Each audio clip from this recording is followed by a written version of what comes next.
Hello കൂട്ടുകാരെ, നമ്മുടെ രാവിലത്തെ അടുക്കള നല്ല നീറ്റ് ആൻഡ് ക്ലീൻ ആയിട്ട് ഇരുന്ന് കഴിഞ്ഞാൽ തന്നെ നമ്മുടെ പണികൾ പകുതി എളുപ്പമാകും. നമ്മുടെ ഗ്യാസ് സ്റ്റൗവും ഒക്കെ ഇങ്ങനെ ഒന്ന് തൂത്ത് തുടച്ച് വൈകിട്ട് വൃത്തിയാക്കിയിട്ടിട്ട് നമ്മൾ ഉറങ്ങാൻ പോയി കഴിഞ്ഞാൽ രാവിലെ വരുന്ന വഴിക്ക് നമുക്ക് ചായ വെച്ച്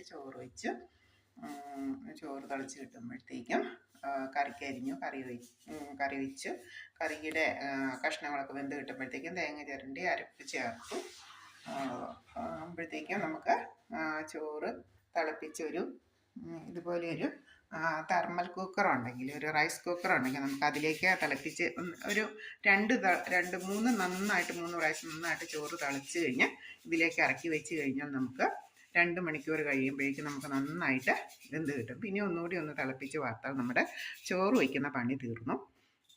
പിന്നെ നമ്മുടെ കറിക്ക് കഷ്ണങ്ങൾ വെന്ത് വരുമ്പോഴത്തേക്കും അരച്ചെടുത്ത് കഴിഞ്ഞാൽ അരപ്പ് ചേർത്തു. പിന്നെ നമ്മൾ ഒരു മീൻ വറുക്കുകയോ ഒരു പപ്പടം പൊരിക്കുകയോ പിന്നെ അല്ലെങ്കിൽ ചെറുതായിട്ടൊരു മെഴുക്കുവരട്ടിയൊക്കെ വെച്ച് കഴിഞ്ഞാൽ പെട്ടെന്ന് നമുക്ക് 2 കൂട്ടം കറിയൊക്കെ വെച്ച് നമ്മുടെ ജോലിയൊക്കെ പോകുന്നവർക്ക് വളരെ ഈസി ആയിട്ട് പോകാം. ഇപ്പം അടുക്കളയിൽ നമ്മൾ അത്യാവശ്യം സൂക്ഷിക്കുന്നത് ഇങ്ങനെ ഒരു മിക്സി, പിന്നെ ഒരു തെർമൽ കുക്കർ, പിന്നെ നമ്മുടെ സിങ്ക് എപ്പോഴും നീറ്റ് ആൻഡ് ക്ലീൻ ആയിട്ട് ഇടാൻ നമ്മൾ ശ്രദ്ധിക്കണേ. ആ പാത്രങ്ങളൊക്കെ ഇങ്ങനെ കൂട്ടിയിട്ട് വെച്ച് നമ്മൾ മടി പിടിച്ചിരുന്നാൽ തന്നെ നമ്മുടെ പണി തീരില്ല. അപ്പോൾ നമ്മൾ സിങ്കിൽ രാവിലെ വരുമ്പോൾ തന്നെ എന്തെങ്കിലുമൊക്കെ ഉണ്ടെങ്കിൽ പാത്രങ്ങളൊക്കെ കഴുകി സിങ്കൊക്കെ ഒന്ന് വൃത്തിയാക്കി കഴിഞ്ഞാൽ നമ്മുടെ മനസ്സിന് ഒരു സന്തോഷമായി പെട്ടെന്ന് തന്നെ നമ്മുടെ പണികളൊക്കെ തീർക്കാൻ പറ്റും. പിന്നെ പരമാവധി നമ്മുടെ ഗ്യാസ് ഇരിക്കുന്ന ആ സ്ലാബിൽ നമ്മുടെ പാചകത്തിനുള്ള സാധനങ്ങളല്ലാതെ മറ്റുള്ള സാമഗ്രികളൊന്നും വയ്ക്കാതിരിക്കുന്നതാണ് നല്ലത്.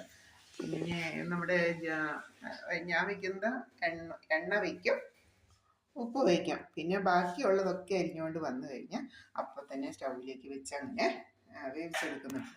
പിന്നെ അല്ലാതെ നമുക്കുള്ള സ്റ്റോർ ചെയ്യാനുള്ള ഇതുപോലുള്ള ജാറ്, അങ്ങനെയുള്ള ടിന്നുകളൊക്കെ നമുക്ക് ഇങ്ങനെ ഒരു കബോർഡ് ഉണ്ടെങ്കിൽ ആ കബോർഡിലേക്ക് കൃത്യമായിട്ട് നമ്മൾ കഴുകി, നമ്മൾ മിക്സിയൊക്കെ ഉപയോഗിച്ച് കഴിഞ്ഞാൽ അത് കൃത്യമായിട്ട് കഴുകി നമ്മൾ ഈ സ്ലാബിലേക്ക് മാറ്റുകയാണെങ്കിൽ നമ്മുടെ അടുക്കളയുടെ ടോപ്പ് നല്ല ഭംഗിയായിട്ട് പാത്രങ്ങളൊന്നും കുന്നുകൂടാതെ ഇങ്ങനെ ഇരിക്കും.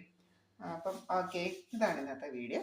അടുത്തൊരു വീഡിയോ ആയിട്ട് അടുത്ത ദിവസം കാണാം. Okay, bye bye.